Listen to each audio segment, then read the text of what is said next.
ginamit ko yung pangalawang gata pala 'to. Gagamitin natin, lagyan natin ng isda, naglagay muna akong bawang, sibuyas, saka bell pepper. Tapos maglalagay din ako ng pritong galunggong. Wala na siyang ulo guys dahil tinanggalan ko na siya ng ulo, kinain ko na yung ulo niya.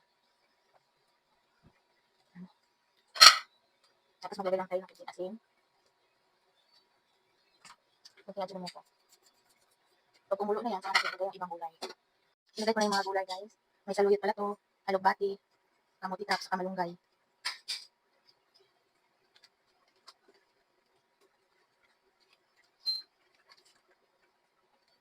Sarap kasi pag gano'n maraming gulay. Lalo na yung malunggay. Malunggay maraming bunga yung malunggay ng kapitbahay namin. I mean, dahon. Kaya, pili kami araw-araw ng malunggay. Dahil sayang yung malunggay nila, pinuputo lang. Sobrang dami. Hintayin lang natin ito maluto, tapos pwede na. Nilagay din pala ako ng siling haba para medyo maanghang ang ating sabaw na may gata.